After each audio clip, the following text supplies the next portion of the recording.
Hello పిల్లలు, మన తెలంగాణలో అందరూ ఆనందంగా జరుపుకునే పండుగ ఏంటో తెలుసా?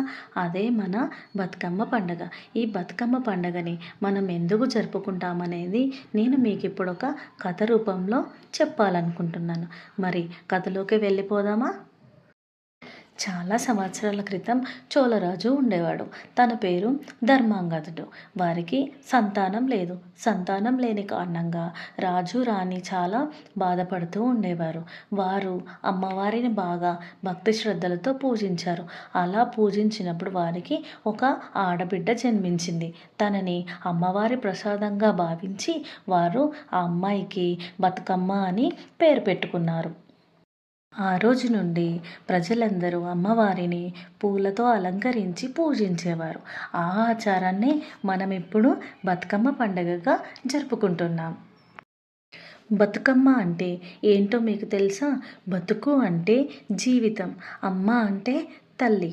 అమ్మవారి దీవెనలతో మన జీవితం సుఖశాంతులతో నిండిపోవాలి అని కోరుకునేదే ఈ పండుగ యొక్క ప్రత్యేకత.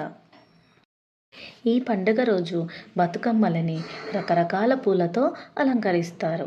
ఎందుకంటే ఈ మాసంలో పూలు చాలా విరగపూస్తాయి.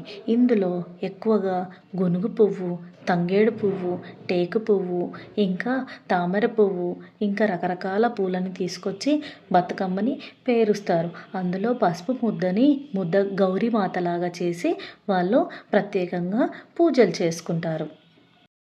ఇలా 8 రోజులు బతుకమ్మలను పేర్చి ఆటపాటలతో అమ్మవారిని పూజిస్తారు.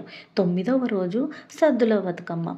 ఆ రోజు బతుకమ్మలను తీసుకెళ్ళి నీటిలో నిమజ్జనం చేస్తారు. దీనికి అర్థం ఏమిటంటే ప్రకృతిని కాపాడాలి, నీటిని గౌరవించాలి అని చెప్పడమే ఈ పండుగ యొక్క ప్రత్యేకత. అందుకే పిల్లలు, బతుకమ్మ అంటే అమ్మవారిని ఆరాధించే పండుగ మాత్రమే కాదు, ప్రకృతిని కాపాడుకోవాలని గుర్తు చేసే పండుగ. ఈ కథ కనుక మీకు నచ్చినట్లయితే నా వీడియోని లైక్ చేసి, షేర్ చేసి, సబ్స్క్రైబ్ చేయండి. అలాగే మీ ఫ్యామిలీ అండ్ ఫ్రెండ్స్కి షేర్ చేయండి.